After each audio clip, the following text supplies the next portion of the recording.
Good morning. Welcome to our live talk program. This is Lloyd Grubb here, your host on Revive Reform Radio, doing our live talk program covering current events on this year, Thursday. And this Thursday here, we're looking at the topic, the narrative of Israel, fallen nations, shape current events interpretation. So the narrative of Israel or fallen nation shapes current events interpretation. So this is a very important topic here that I would like to share with you. Let us pray. Our Father, who art in heaven, I thank you for the blessings of your word and for the blessings, dear Lord, of knowing thee, the only true God. Pray that may be with us as we study. May you bless our minds, I pray, for Christ's sake. Amen. So I have this thought that I want to share with you here, which is the narrative of Israel and fallen nations shape current events interpretation. So if you listen to me over the years, you probably hear me come up with certain conclusions, and you might wonder why I come to these conclusions. So I try to explain my methodology as I go along. But what I'm going to do, I'm going to summarize some text for you here and just demonstrate why is it that when we talk about or when I talk about current events, it might sound absolutely different from just about anybody else you probably hear teach prophecy, because a major part of Israel, as it is the concept here of God's chosen people, is that they always had prophets. And so the idea of being able to tell the future is a key understanding of Israel and what Israel is. To me, there's a concept of the gospel, which is the Lamb of God that take away the sins of the world. But another major concept that we get from the Bible is that God's men and women reveal what's going to happen tomorrow. So in that light, I will share with you some very important thoughts as to why, if you listen to me, I might sound absolutely different from anybody you've ever heard. And you will be the judge of it at the end. If you listen to me, stay with me to the end. So the narrative of Israel, the narratives of fallen nations, plural, throughout history, shape my current events interpretation, or how I understand what's happening in the world right now, and I understand prophecy. So we start back with, obviously my theme is in lifestyle and worship. We are Israelites or Jewish that believes in Jesus Christ. So we take those two narratives. So part of the lifestyle, I cover the lifestyle all week and then so far, and then part of the concept of the gospel, the Lamb of Christ, slain for the foundation of the world. But today I deal with this thing here that all the time when we deal with Israel, the concept of a prophet is a significant part of Israel, that the prophets predict the future. And that normally when a prophet predict the future, they are in the minority. Their idea of what's going to happen next is not part of the mainline narrative, but is how life plays out. And so far, every time I've made certain predictions, it plays out just the same way, even though it's very hurtful for people who hear me and they might say, well, why do you always come up with these conclusions? Well, I'm going to tell you here why. So in Matthew chapter 3, verse 9, Matthew 3, verse 9, it says, "And think not to say within yourselves, we have Abraham to our father. For I say unto you that God is able of these stones to raise up children unto Abraham." So if you were listening to Christ, and just imagine, not don't if you were, but if you're thinking about the people who were listening to Christ at this time, they were Jewish, right? They were Israelites. They were from the seed of primarily even from the seed of David and his tribe, Judah. You could see why they would be very upset when they heard this, because they view the Gentiles a certain way. And Christ is saying here that I'm going to raise up seed. That word is very important because they were the seed from Gentiles. So just to thought about that, this is part of a major narrative of all fallen nations. Because remember, when you are the dominant nation, you think that they can't be replaced and nobody can take your position. So this is a very important narrative to put point. So Christ is saying this to them. Now remember, at this point, they should have known throughout their history that if Christ is a prophet, they should have stopped and listened to what he's saying. And yet they got bringle against him. They got very aggressive. They start to go like a dog, because they say, "What are you talking about?"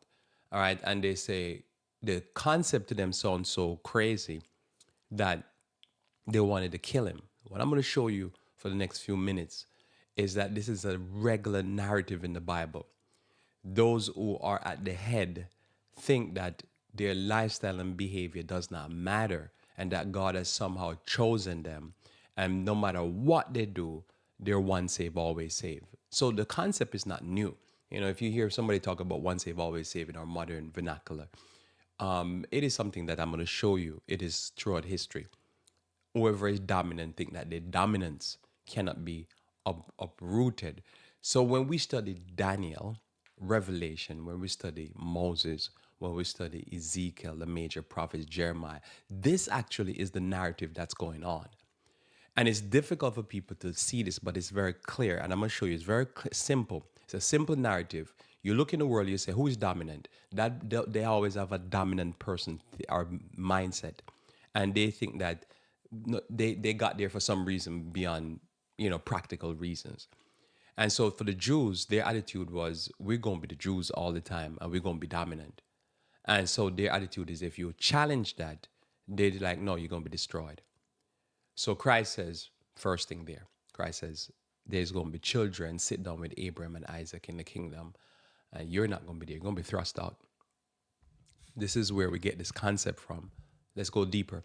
In Matthew chapter 8, verse 11, Matthew 8, verse 11, Christ says, and I say unto you that many shall come from the east and the west, and shall sit down with Abraham and Isaac and Jacob in the kingdom of heaven. And then later on, he said, you're going to be thrust out into outer darkness. So how is this possible?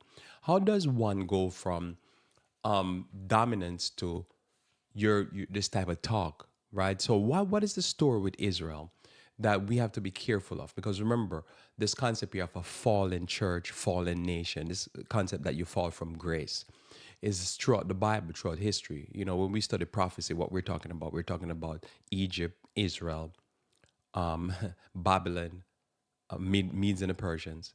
We're talking about the Grecian, the Romans. It's a constant concept of dominance, fall from grace. Dominance, fall from grace. That's the story of prophecy. So I know a lot of people say they've studied the Bible and they studied prophecy, but somehow this simple concept seems to not be riveted in their mind. All it's teaching you is that, and the Bible is giving you details, and history gives you details, how a nation fell. You know, what happened to the Babylonians. Remember, the Bible tells you when the Babylonians fell, they fell actually while having a party, right? It is a debauchery. And then they fall. Every nation that comes up on the scenes of history, even minor ones that are not recorded in the Bible, when you kind of look at the history and say, well, what was going on before the empire came to an end? And you realize it's just immorality, a lot of wickedness. And that's the story of Israel. And that's the story that we need to pay attention to, because if I say, or somebody say we're spiritual Israel, then somebody will say, well, how is it going? Are you going on the same path of Israel or not? Notice here in Exodus chapter 19, verse 5 and 6, it reads, now therefore, if ye will obey my voice indeed and keep my covenant, then ye shall be a peculiar treasure unto me above all people. For all the earth is mine. And ye shall be unto me a kingdom of priests and a holy nation. These are the words which thou shalt speak unto the children of Israel. Notice, these were not words that were spoken that, how would I say, that are guaranteed. So every nation, every entity that comes and have a dominant experience, they will normally come around with this idea where they remove the if. So if they read this, the Jews read this, they in the past they would say, now therefore, and they would cut out the obey, and they'll say, and they cut out the keep my covenant, and they said, you'll be a peculiar treasure. So the if you do this, and if you do this, you will be, or that you will become a peculiar treasure. They ignore that. They just say, we're going to be a peculiar treasure. You say, why? Oh, because we're the children of Abraham. Really? Yeah, that's it. See, it doesn't work like that. So you'll be a kingdom of priests. So what happened if they're not a kingdom of priests? Are they still God's people? See, that's the big question that even going on with people who call themselves even spiritual Israel. Can you be spiritual Israel without the ifs? If you do this indeed, and if you keep my covenant, they'll say, oh no, we're just going to be spiritual Israel. Why? Same thing Israel went through. Israel was Israel, and they say it was because of the blood in our veins. And yet they rejected Christ, killed Christ, and still claim that they're spiritual. They're a holy nation, and they're a nation of kingdom of priests. And you'd be like, huh, they're a nation of priests? How? Because we have the blood of Levi in our veins. Really? See, so that's the mindset. So we have to understand this and see that this is not unique to them. Now, notice now, I'm going to read to you Ezekiel. Now, Ezekiel now goes straight to the point. So let's go straight to this point now and deal with this. So we're looking at the narrative. There's a narrative throughout the Bible that tells you, tell you what's the problem when a dominant group of people loses their dominance. What is happening in the detail. Ezekiel chapter 16 now. Notice in Ezekiel 16 we find this narrative, and this gives us the interpretations. If you hear me, somebody like say, why do you come to a certain conclusion? Well, this concept here, this dominant nation concept that I can see throughout the Bible. Of what happened. So notice in Ezekiel, now this is Israel. So remember, if you understand world dominance, you understand that the scepter or the global dominance, it left from Egypt and it went to Israel under Solomon and David. And then after that, it fell from grace. And then after that, it went to Babylon, which is the Iraqi, and then so forth. So what happened under Egypt? Well, we know the story of Egypt. Egypt became brutal and started to abuse God's people, started to be oppressive, and then they fall from grace. Then the scepter goes to, and as I say, under David and especially Solomon, because Solomon kings literally would pay him just to talk. Fascinating. He was an evangelist. He just didn't move. They came to him instead of he go to them. Now, what happened after Solomon fell from grace and corrupted Israel? Israel just sank deeper and deeper into sin and abominable behavior. This is what what caused their fall. And this is what Christ, the last message of mercy that came to them to stop the total destruction, came via Jesus, the true prophet, and they rejected him, and ultimately they fell from grace and had been running wild and being persecuted and beaten and still thinking that they're God's people, but they don't have no morality. So notice here this what Ezekiel, now the prophet, says to the children of Israel. They're thinking, oh, we're the greatest, the best. But Ezekiel had a different assessment of who they were. And this is important for you and I as we look at what's going on around us and look at the narrative as it's spelled out in the news. Notice in Ezekiel chapter 16, verse 44 onwards. Behold, everyone that useth proverbs shall use this proverb against thee, saying, as is the mother, so is her daughter. So keep that in mind, because some text I'm going to read to you in Revelation keeps this concept in mind. Daughter, mother. The daughter and the mother and the daughter. So when we understand prophecy, Ezekiel gives us this teaching. So we have to say, who's the mother and who's the daughter? And is the daughter behaving like the mother? And you know the story of John the Baptist and the daughter danced, and John the Baptist got his head cut off. But the mother was the real issue. Keep that in mind, because this spells out everything to do with what's going on, current events. Stick with me here. Notice here, thou art thy mother's daughter, that loaded her husband and her children. Thou art the sister of thy sisters, which load their husband and their children. So that's painting a very terrible picture of a terrible mother and daughter. Your mother was a Hittite and your father an Amorite. So if you read the Bible, you'll find in the first 5 books of the Bible, there was these people, and either they're normally referred to as within their individual tribes, or they're referred to as the Amorites or the Canaanites. When we talk about the curse of Ham, the Lord specifically points to the Canaanites. I know they've misinterpreted and point to the whole of Africa, which is from the tribe of Ham. Ham will go from Middle East all the way down to Africa. But Moses said it was Canaan. So normally you see the Canaan or Amorites. but it's that there's a group of tribes that were in the land of what we call modern day Israel that the Bible speaks to as particularly have a problem. They're dominant at the time. They're the most powerful tribes at the time when the children of Israel went into the land of Israel. But although they're most dominant, there's something wrong. And what was wrong, and I'll go over it in a little bit, is that they were very abominable in their practices.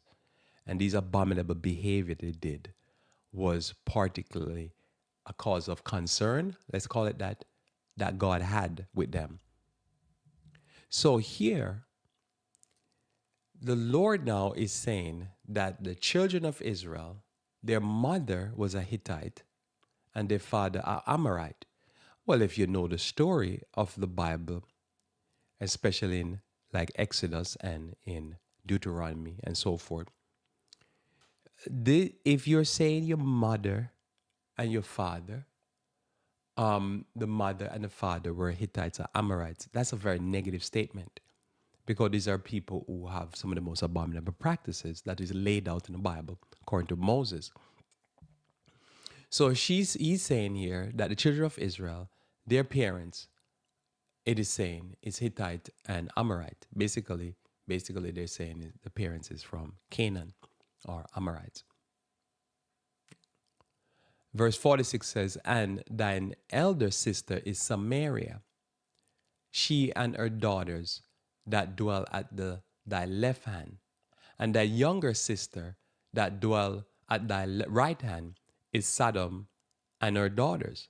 So you would say Sodom and her daughters would be Sodom and Gomorrah.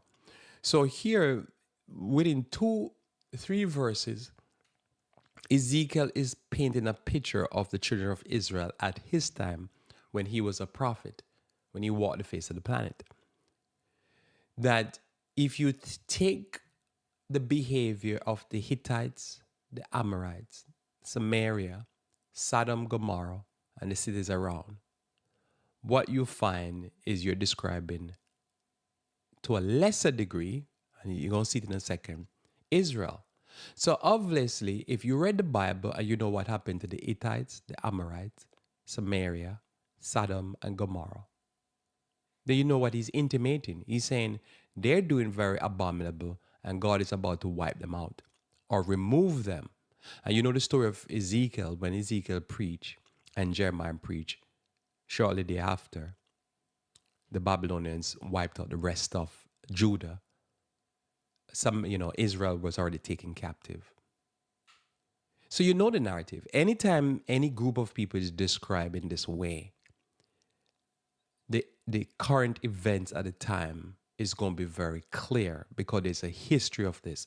And the history happens not just by the time we close the Bible, it continues straight through the Dark Ages to our time. Watch a group of people that, as I must show you and tell you, you can describe them by their behavior. They were once powerful, once claimed to be a great nation, but they've been taken over by behavior that can be summarized as Hittite, Amorite, Samaria, Sodom, Gomorrah.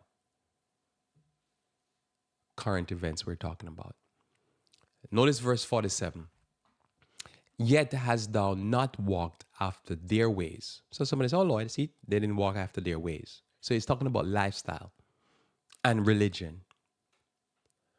Nor done after their abominations. So he said, okay, Israel didn't do. So somebody said, okay, right there, Lord, it's good, right? They didn't do like how the Sodomites did.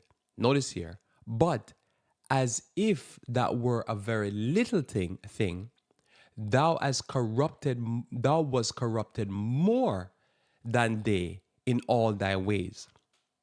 Now, think about what the prophet is saying here. The prophet is saying here that when you look at Sodom and Gomorrah, when you look at the Amorites and the Hittites and Samaria, and the history of what the lifestyle was, the ways, and the worship was, he's saying Israel is worse than them.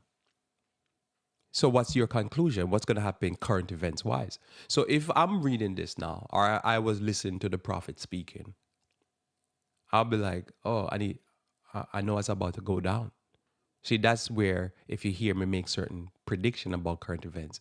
This is where I get these narratives from. I look at the abomination and I say, well, I believe there's a God, and we know that God is consistent. So I can say, oh, I think I'm going to call it. I'm going to say, I think this is going to happen next. And that's what I do. And this is why I'm consistent. Because I'm understanding the narrative. Because what's next? So again, when you have things like monkeypox and COVID and all that type of stuff, I just call it. And somebody say, why you keep calling these things? Because I know the narrative. When you understand the narrative, you say, well, if I understand the narrative, I think I know what God is about to do. And this is why I'm getting it. So I'm telling you why. This is my secret sauce, so to speak. Notice here. So he says thou was corrupted more than they in all thy ways. As I live, saith the Lord, Sodom, thy sister. So he's saying Sodomites is a sister to Israel. How is that? Sodom, thy sister, hath not done, she nor her daughters, as thou hast done, thou and thy daughters. So you're looking at Israel and you say, isn't this amazing? They're worse than Sodom. Well, what happened to Sodom? What happened to Gomorrah? What happened to them? God had to take care of them. So this prophet is telling you what is about to go down. So if you listen to the prophet, even if the prophet didn't tell you, you will say, I think this is what's going to happen. Because according to what the prophet is saying, and I'm looking around and I can see the alphabet people. I can see the people with all the rainbow colors. I'm like, I think I know what's about to happen. Notice here, behold, this was the iniquity of thy sister Sodom, pride. So that's why they call it Pride Day, Pride Parade. Fullness of bread. Come on now. People becoming 600 pounds, 1,000 pounds. This is amazing. That's a lot of bread.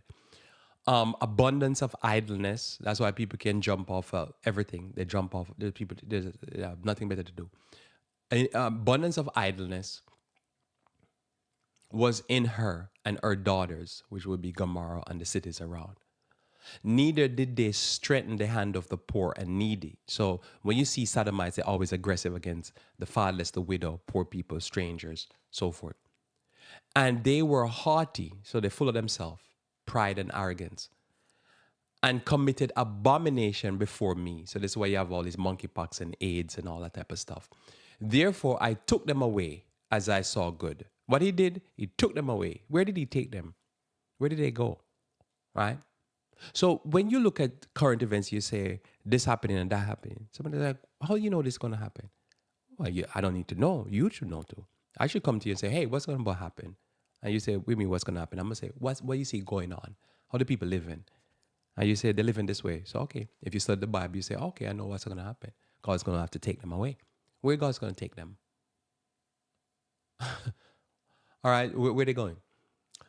Neither had Samaria committed half thy sins, but thou hast multiplied thine abominations more than they, and hast justified thy sister in all thine abominations, which thou hast done. I've heard people say it, and I'm sure you've heard it said it. And I think preachers normally say this, that if God does not punish, and then you fill in the blank, then he will have to apologize to Sodom and Gomorrah. Have you ever heard people say that? If God does not do this is what they're basically going after this verse that is read to you. You probably never heard somebody read this verse to you in this way. But if God does not do this and take care of this business, then God would have to apologize to Sodom and Gomorrah, because this is even worse than Sodom and Gomorrah. That's what basically going on. Like the swingers are swinging out of their houses and out of their dens and holes, and this is what's going on. So what's happening? In Deuteronomy chapter 18, as we continue with this narrative, what is this narrative of Israel? Because Israel, now that described Israel. And we know what happened to Israel after this. After Israel came to this point where Ezekiel, the prophet, and Jeremiah said they're worse than Sodom, worse than anything else, God just took them away. The tribe, the northern tribes, the 10 tribes in the north got taken away first. Lord just wiped them off the face of the planet. Then the tribes in the south, with Judah and stuff like that, Lord just used the Babylonians, the Iraqi, to just take them away. Because they and where did they put them? Just God just wipe them off. They're terrible, terrible human beings, right? So when we understand this narrative, we understand now when we say fallen. What we mean fallen? Fallen in their ways and their worship. Notice in that Deuteronomy 18, verse 9 through 12, it says, "When thou art come into the land which the Lord thy God giveth thee, thou shalt not learn to do after the abominations of these nations." So when the children of Israel left Egypt, one terrible group of people that's oppressive and enslaved people, and he delivered them, destroyed, whip the Egyptians, and then send the Israel out. He sent them to a land, but the land he was going to send them to was a land of the Canaanites or the Amorites, depends on what verse you're describing. Those, I guess, would be the main tribes, right? Two main tribes, powerful tribes. Send them there. The story of like Jericho, the city, am I calling it right? And he sent them there, and he sent them, but he said, when you go amongst these people, don't learn to do the abominations. So abomination is something very disgusting. So they're going to be doing things that is going, it's just terrible. Terrible lifestyle. And what they eat, their sexual practices, their worship, their warmonger lifestyle, their whatever. Don't do according to them. Very disgusting what they do. Okay. There shall not be found among you anyone that maketh his son or his daughter to pass through the fire, or that useth divination, or any observer of time, or an enchanter, or a witch, or a charmer, or a consulter of familiar spirit, or a wizard, or a necromancer. For all that do these things are an abomination unto the Lord. And because of these abominations, the Lord thy God doth drive them out from before thee. So remember, the Lord was taking care of them before even the Jews came. And as they came, the Lord was taking care of them more. The Lord said, okay, go and fight against them and wipe them out. But trust me, I'm going to wipe them out more than you're going to wipe them out. You're familiar with the story.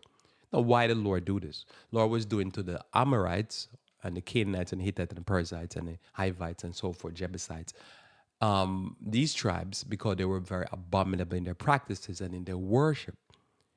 So their worship and practice was abominable, and they were do familiar spirits and all these devil business that they do. And also they passed their children. What we're told, most abominable thing that they did was to pass their children to the fire. Now, what is that? Passing children to fire, from my understanding, is that there was this practice they did that they had a fire somehow. I don't know if they had blow torches or what. And they'll pass the children. I don't know if they throw them through it or whatever. The child didn't get burned or whatever. They think the child must be from the gods or something. But if a child got burnt or damaged or something like that, they will kill the child, sacrifice the child.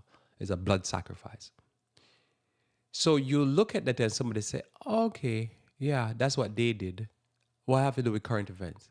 Well, this is why we talk about lifestyle and worship. Notice in worship, they consulted with wizard and spirit, which is they do devil worship. And you can see this where when you in a society, you see like there's certain, what we call secret societies. There's big, you drive around and you see these buildings and there's no window on the buildings. And normally, secret society, we're told, is old world pagan worship. What is old world pagan worship? Same thing. Familiar spirits, consulters, charmers, necromancers, divination, just pagan worship. But the center, the core of all pagan worship is sacrificing children. And if you look at the current event and you say, okay, so what have you do with current events? Where do you find that they're constantly talking about children going missing? Somebody could say, Lord, that's a coincidence. It could be. But you constantly have kids being missing. And where you find that they constantly worried about pedophilia and stuff like that. This is what the nations practice. They practice all kind of abomination. They have sex with kids. The Grecians did that. They were well known for doing that. The Greeks. They practice sacrificing kids, divination, pedophilia, all these things. Not my opinion. Just go and look in the news. Go look at what's going on. Look at the amount of missing kids. Look at this constant talk in the society that this person is a pedophile. Look what's going on with Epstein and who Epstein was associated with. The most powerful people. Then you can look at the background of many of these powerful people. They belong to free secret societies, whatever the different groups and branch of it. So what we are told, this is old world paganism that's still carried over into what we call the new world. And you see these buildings because they can't show you what's going on in these buildings. You never see a live stream of what goes on in those buildings because you'll be ashamed of them. But these are some of the most powerful people in our society. So when you see a nation doing this type of stuff, and it is something that's known, not something that I'm saying that's, oh, it's I'm talking about something that's a secret. There's no secret here. You can see them. And they acknowledge, oh, they're proud of it. They put in their bio, oh, we belong to this secret society and that secret society. Well, what does secret society do? It's all world paganism. That's hidden because they're ashamed of themselves. The wickedness and abominable, disgusting things that they do. But these are the most powerful people in our society. And the society keep talking about how the kids going missing. So somebody could say, Lloyd, it's not a coincidence. I shouldn't even use that word. In Daniel chapter 7, verse 25. Now look at this narrative I'm going to show you here. Because this now is always the problem. Remember, Israel, that's what I'm saying, this narrative with Israel became a problem. Israel started to serve the snake, so to speak.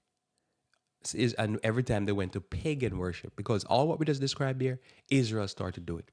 Remember, the Bible that Moses says, don't follow these practices. These called old world paganism practice. Israel did it. And you know the story of the prophets. They outlined for you, king and all of that. They outlined for you that Israel started practicing divination. And Solomon, when Solomon destroyed Israel, this was the main thing he started doing. Started to practice these practices, sacrificing children. And the Lord said, I'm going to take out Israel. And that's what happened. So when we see this type of thing happen, we understand current events. Somebody say, how current event we're talking about? Current events. If you remember when in October 7th of 2023, when the attack happened by Hamas, there was actually a rave. Now, if you're familiar with a rave, then there's your answer. You go study what a rave is, and you can see just drug and debauchery and sex and all kind of orgy and stuff like that. That's what a rave. That's what they were doing in the wilderness. Somebody said, did they outline for you somewhere in the media what they were literally doing? No, I'm not going to say they outline it, but it's just a mere fact if you describe a rave. It's a lot of rave. A rave is normally drugs and sex and stuff, and party and music and psychedelic stuff, and so some demonic stuff. That's my understanding of it. If you have an understanding, correct me. In Daniel chapter 7, verse 25. Now look at this now. Daniel 7, verse 25. Notice it says here, and he shall speak great words against the Most High, and shall wear out the saints of the Most High, and think to change times and laws. And they shall be given into his hand until times, and dividing of times. So here the Bible describes an entity. We normally call it in Revelation chapter 13, and so the beast, right? But this entity is described that it speaks against the Most High, speaks against God. What entity does that? And it changed times and laws, and it shall wear out the saints of the Most High, which is persecute the saints of the Most High. So we understand this as described in the Catholic Church, or the Catholic Church as it reigns over the 7 tribes in Western Europe, or the 7 kingdoms of Western Europe. So we understand that this entity is the lead entity for Western Europe. We would understand today being from Italy all the way to Britain or France or Portugal or Spain and Germany and so forth. Okay. So what's the history of this entity? Well, the Bible says that it will think to change time and laws and shall continue until times, and dividing of times. So this would take us, prophetically speaking, if you understand, this will take us to 1800s, 1700 and the 1700 and so forth. And then what I'm going to read next will take you into after that time period after 1798, so forth. Why is this important? Because of verse 26. But the judgment shall sit, and they shall take away his dominion to consume and to destroy it unto the end. I've covered this text here, but this is one of the most important texts I use and I think about when I think about end time. It's another text in Daniel 11, and then some text in Revelation. I'm going to read all of them to you before we end here, real quickly. So if I'm talking to you, I have this text in my head. This text is a major part of my understanding of life, and it is probably the most important text to understand what's going on in current events. If you don't understand this text, you really can't understand what's going to happen tomorrow or what's happening today. Basically, what this text is saying, after this entity comes to law lose its power, primary entity here is the Catholic Church and its control over the papacy, over the Western tribes. After it loses its power and its reign, that the whole entity, not just the Catholic Church, all 7 tribes, according to verse 26, will be losing their power. It started out slowly after 1600 with the King James break from the Catholic Church, which is England. And then in 1798, the Catholic Church, because of the Berthier, the general, and the French leader, Napoleon, attacked, so to speak, the Catholic Church. And then the people rise up against the Catholic Church and basically kill a whole bunch of priests and nuns. And they got a deadly wound. And they're recovering, and they're recovering still in place. But after this, the power of the 7 Western tribes or the 7 Western kingdoms have been gradually being degraded. And if you look at history, this text has been our last 200 and something years worth of history, literally. I'm going to tell you again, and I'm going to read the text and I'm going to move on. If you look at current events, you look at the current history from 1798, 1844 would be verse 26, and to now, if you look at the power that Western Europe had, it is being slowly being degraded and it's been taken away. You show me another text, another reality, I don't see it. And I call it all the time. I say, watch what's going to happen next. The Bible told us, Daniel told us over 3,000 years ago, that when this entity speak words against the Most High, continue for 1,260 years, that at the end of its reign, that its power will be constantly degraded, as they say right now. You can go online and look at it. Literally, Italy and the whole Europe is continuously keep going into more and more debt, more and more recession. This is our current events. You show me another text that is more powerful than this when it comes on to what's happening on the ground, especially to the 7 kingdoms of Western Europe. And I don't see no more. I'll read it again for you. After 1798, when the judgment is set, we as Adventists, we as spiritual Jews, we believe that the judgment sat in 1844. After that judgment been set, one of the first things that got taken away was the reign of slavery. Slavery came to an end around that time, depending on the nation. The 7 Western tribes were the slave-owning tribes. And then after that, they lost colonization. And after that, they keep losing their power. But what was their power? Their power was slavery. Their power was death and destruction. Their power was secret societies. Their power was everything that we just read about. So I'm going to read it again to you. But the judgment shall sit. That's a Bible in itself, 1844. And they, who they, shall take away his dominion. They, amongst themselves, and I believe God himself, is taking away his dominion. And to consume it and to destroy to the end. To consume and to destroy unto the end. That means as you're moving through time towards the end of time, you will see the gradual degradation of its power. And this is why, if you look at current events, you're not hearing nothing out of Italy, nothing out most of the Pope, because they're constantly getting hit with scandals, getting hit with financial problem. It's just constantly Pope Italy. I don't separate both because it's just one and the same people. Same group of people that joined with the Jews to kill Christ, in other words. So to destroy it unto the end, to consume. To consume something means it's going to be totally destroyed unto the end. This entity sat on his brethren, the seven kingdoms of Western Europe. And what the end result was, this entity persecuted God's people and gave us what we call the seven tribes gave us slavery. Somebody said, but Lloyd, Switzerland didn't give slavery. Yeah, I mean, for a while I was like, okay, but we do with Switzerland. Well, Switzerland bankrolled slavery.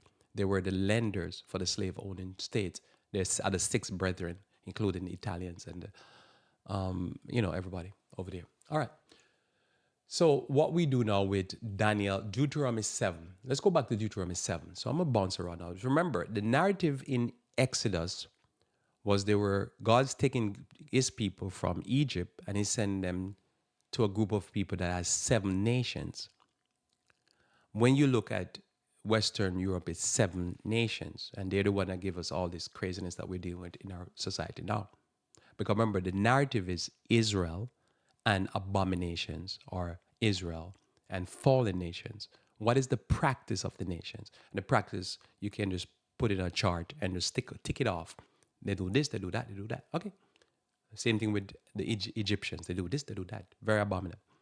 Notice in Deuteronomy chapter 7, verse 1. Deuteronomy 7, verse 1. What we get from Deuteronomy 7, verse 1. Notice now this very fascinating text.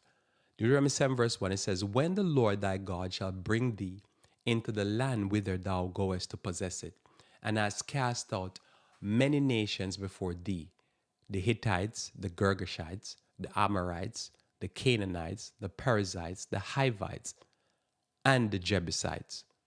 7 nations greater and mightier than thou. Now here, when God sent his people into the promised land, there were 7 nations. And when we understand what happened in Western Europe, it was 7 nations. But what was it about these 7 nations? These 7 nations in Deuteronomy 7, verse 1, easy to remember. You can just open the Bible and you'll be like, okay, if you hear me talking, you say, I hear you talk a lot about these 7 nations. Well, you just go to Deuteronomy 7, verse 1, and you're going to find 7 nations, right? Okay. And what was their lifestyle like? What was the practice? Well, I just told you, paganism, devil worship, secret society, sacrificing kids. You can just tick it off. Okay, you say, okay, that's the 7 nations. That's very documented in the Old Testament. So what's going on with these 7 other nations? Well, I just told you, paganism, child sacrifice, devil worship, secret societies, all this stuff. Same thing. So what we do with Sodom and Gomorrah and the Samaritan, it's the same thing. Child sacrifice, homosexuality. Okay. Somebody say, okay, but Lord, what about the Catholic Church? You're mentioning the Catholic Church was the head of the 7 Western tribes. Well, what you know about the Catholic Church? Catholic Church come out and tell you. Paganism, Satan, snake worship. You look at where the Pope sits. He sits in this big canopy within the Vatican, and there's 4 pillars, and it's called the serpentine pillars. There's the snakes. When you look up in the Vatican, you look up on the ceiling, is naked boys, naked little kids, boys. And then what was the scandal? The scandal was like, hey, they were raping little boys, right? Somebody said, oh, no, it's just the priests don't get married, the nuns don't get married. So what they do, they have sex drive. So, you know what happened. And this has been our narrative. So if you see that and you say kids sacrifice, pedophilia, they tell you. You look up in the ceiling of the worship service, and the worship service is snakes and little boys. What was the pagans? Snakes and little boys, right? So this is no coincidence. This is Satan business. Abuse them when they're young. So you screw up their minds.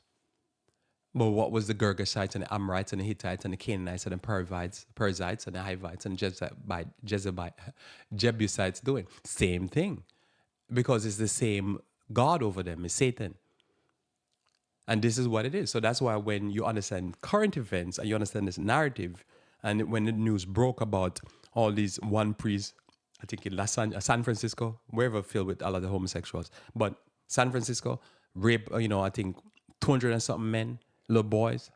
Then you say, oh, that's Catholic narrative, but that's the Jebusites narrative. That's the Israel when it fell narrative. That's Solomon when it fell. Many people understand Solomon. It was not 1,000 women. Many people believe it was even probably had 1,000 men too. It is that narrative that when you become so deep into sin, the same thing work out. But then the narrative God is going to have to take away its dominion.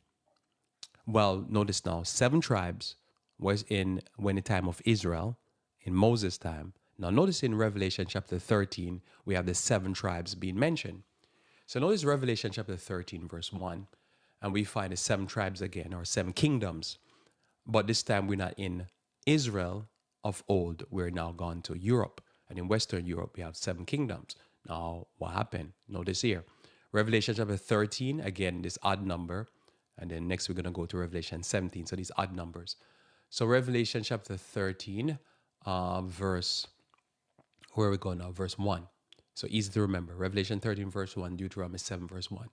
Revelation 13, verse 1 says, I stood upon the sand of the sea and saw a beast rise up out of the sea, have 7 heads. Head represent a king. So there's 7 heads. That means that he's a king over 7 tribes or 7 nations.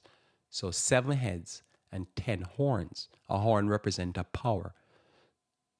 And upon his horns, 10 crowns. And upon his head, the name blasphemy. So this is very abominable, because blasphemy would be everything that we just described is very blasphemous.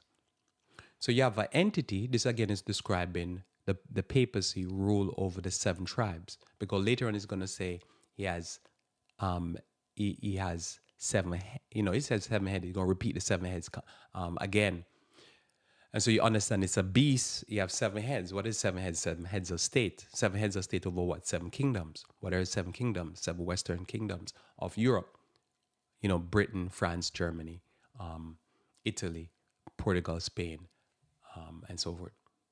Oh, okay. So do you see it again? 7 kingdoms again, 7 nations, 7 group of people.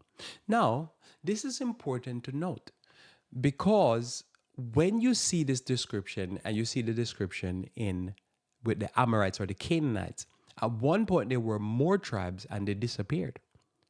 And we end up, by the time Israel came to be, there's only 7 tribes. Well, here we have it that notice it says that he has 7 tribes. So what happened to the other 3? Because at one point he had 10 tribes, Daniel chapter 2.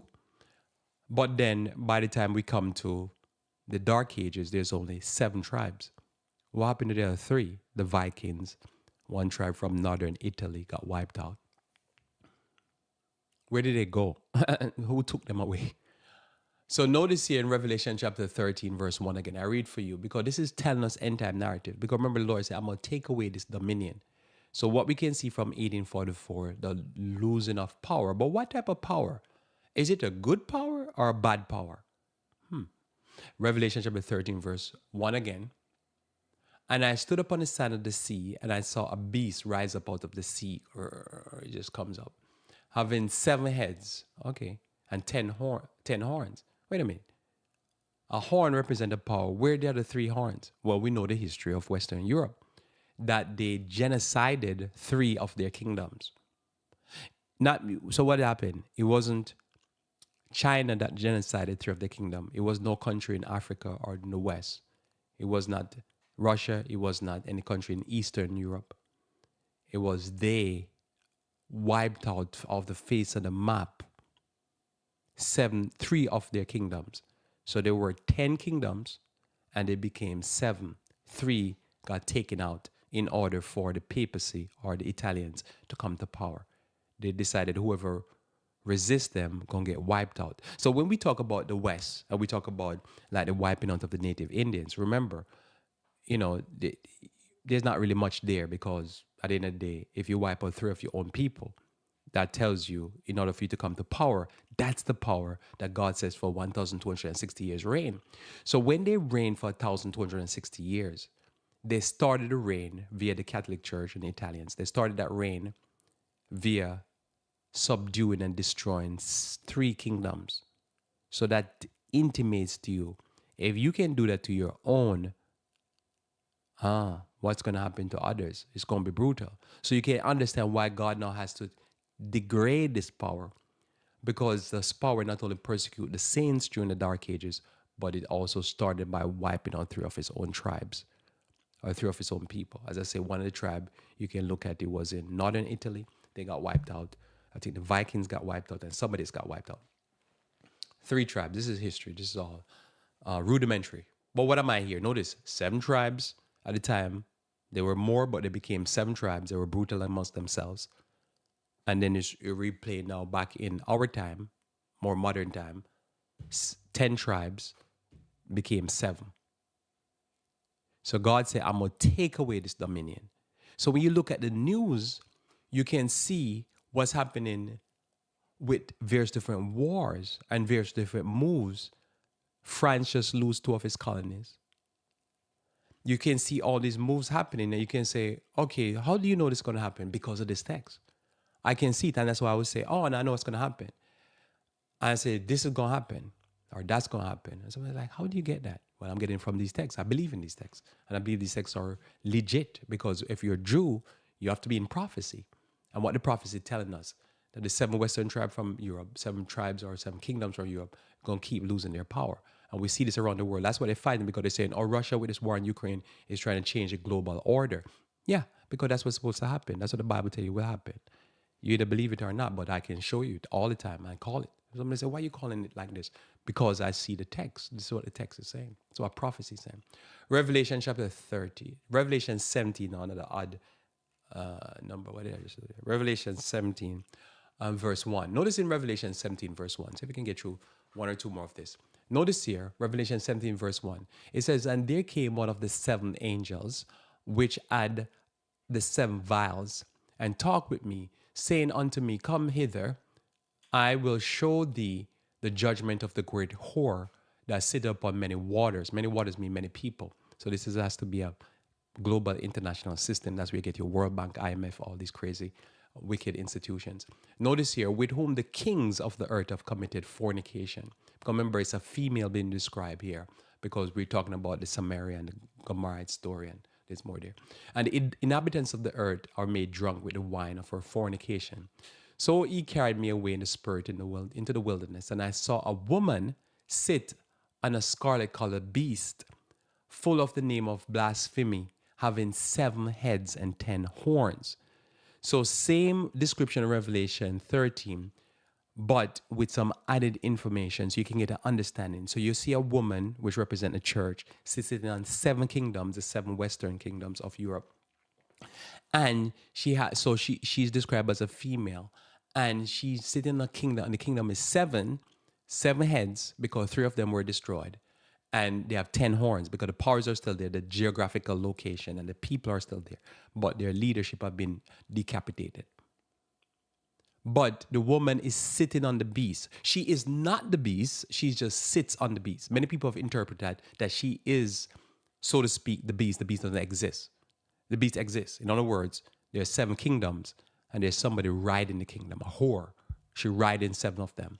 She riding the kings of these kingdoms. So she is affecting the political in the kingdom. So normally when people describe this woman, they just say it's the Catholic Church. They don't include France and Germany, Italy and stuff like that. She's affecting, because she's whorish and she has illicit relationship with these people. The church is in fornicatory or adulterous experience with those 7 tribes, and they make them do it. So remember, it's a pope that blessed slavery. So all of them continued in slavery. And even if one, because they claim they're neutral, like Switzerland, they just bankroll slavery. They're doing whatever the bidding of this whorish church do. And he carried me in the spirit, and he said, okay, so 7 heads, so we get it again. So 7 like the same time, same thing with the Girgashites and the Amorites and the Canaanites. And the woman was arrayed in purple and scarlet. So if you look at the Catholic Church, it's always a purple and scarlet, purple and scarlet. She is affecting these nations, and decked with gold and precious stones, and having a golden cup in her hand full of abominations. So you see the tie there? So that's when you look at the Catholic Church, you see it's full of abomination and filthiness of her fornication. That's where you have all this pagan worship, snake. Jesus was born in December 25th. I mean, what a joke. all kind of foolishness, just pure sun worship and Sunday worship instead of Saturday worship. Just pedophilia, nastiness. And upon her forehead was a name written Mystery, Babylon the Great, the mother of harlots and the abomination of the earth. So if she's a mother, then she have a daughter. We would normally say Protestant and America is her daughter. Protestant America is her daughter because she's a mother. And who did she birth? She birthed a daughter. Who's her daughter? That came from the 7 western tribes of Europe. It would be America. So this is the narrative. So when you understand fallen churches and you understand fallen nations, you get this very clear picture. What is the characteristics? And then it starts to instruct you what's going to be the future. Because you must see the same thing repeated, because Israel did it, Samaria did it, the Sodomites did it, Egypt did it. It's always the same thing. It's like what they say, is madness to do the same thing and expect a different result. So we know that if you see this behavior, then you can say, oh, I know what's going to happen next, right? Notice the Bible going to intimate and show you this. In Revelation chapter 13, verse 11 and 12, here we talk about the daughter. Revelation 13 is where we talk about the 7 Western tribes led by a Catholic Church. Revelation 13:11 now talks about America, as we understand in prophecy, and that she's the daughter of the whore. And now knows the Bible going to say she's going to do everything that the mother does, because that's the story of Sodom and that's the story of Israel. Notice here, Revelation 13, verse 11. And I beheld another beast coming up out of the earth, and he had 2 horns like a lamb and spake as a dragon. So notice, the beast is not a lamb-like beast. The beast is a beast that is like a lamb. The horns are like a lamb. The beast is not like the lamb. The beast is just a wild beast, predator beast. You look at the concordance and look at the root word, and you see very clearly. It's just a beast. It's a nation that's ravenous. We use an eagle to describe it, but you could use other things. But the horns are like a lamb. What's the horn? 2 horns, which is Protestantism and Republicanism. The Republicanism and Protestantism seem very lamb-like, not the beast itself. But when the beast speak, that means legislation. So everything that Congress pass, or not everything, but most of what you see coming out of Congress and Senate, is speak like a dragon. The speaking of a nation is its laws. So you can see this war, that war, that is constant. It's like, Taiwan next. They're going to destroy Taiwan. It's just war after war after war. You say, why did they do that? Well, the Bible tells you, speak like a dragon. It's a contradiction. It seems this way, but it behaves this way. Notice here, this is the key part now. He exercised all the power of the first beast before him, and caused the earth and them which dwell therein to worship the first beast, this abominable thing in Italy, whose deadly wound was healed. That's it. You see that? So he does exercise it, all the power of the first beast. Now, what was one of the most powerful things that the Catholic Church did to persecute God's people? What we call the Jesuits. Jesuit was a covert operation that just did war, famine, and pestilence. That's how the Catholic Church executed it. What do we have here? We have like the CIA, war, famine, pestilence. Everywhere you see a war, their fingerprint is and hand all over it. It's just the same power exercising the same thing. So this is the abomination of the earth. Remember, the Revelation 17 verse 5 says, mystery. So it's hard to understand it, because how can you be 2 horns like a lamb but speak like a dragon? Well, there you go. It's mysterious. It's like hard to, it's one of the most difficult things in the Bible you can really look at, because you have an entity that is mysterious. It has 2 horns like a lamb but speak as a dragon. Very difficult to understand. And when you see its behavior, you'll be like, like America goes around and promote democracy. But what does that mean? It means that there's going to be dead bodies everywhere. America is the number 1 promoter of homosexuality. How could that be? Oh, somebody says this Lloyd is one big coincidence. No, it's not. It's not. We need to stop being silly. It's a contradiction. So the abomination of the earth. So who was the abomination of the earth for the last 1,200 something years up until America came to power? Catholic Church. Who now is the number 1, as I say, promoter of war, famine, pestilence, COVID vaccine, all kind of crazy stuff, mandates, cancel culture, LGBTQIA plus and all that. So we have to see this. When we see this, we start to understand what's going to happen when God has to deal with what God has to deal with. So when we make certain calls, somebody like, why will you make certain calls? Because we see this. We close with this text again. 1 John chapter 2, verse 15 through 17. Love not the world, neither the things that are in the world. If any man love the world, the love of the Father is not in him. For all that is in the world, the lust of the flesh, the lust of the eye, the pride of life, is not of the Father, but is of the world. And the world passeth away, and the lust thereof. But he that doeth the will of God abideth forever. So, brothers and sisters, we need to do the will of God. We need to understand that these nations become so corrupted, so caught up into sin and abominable behavior, that it doesn't matter if it's Israel, if it's whatever country that claim high standard, but fall from that standard and become now corrupters of others people. We have to understand that we have to separate ourselves from that. As the Bible says, come out of her, my people, and be not partakers of her sins, that you not receive of her plagues. And that's what the Bible preach, what we preach or preach. So Israel have shown that when you fall into sin and degradation and destruction, it doesn't matter if you have Abraham blood running through your vein. At the end of the day, it matters what you do morally, what you do spiritually, your worship. You never partake with these devil people and snake people. And God will bless you. That's what we're preaching, and that's why we call certain things.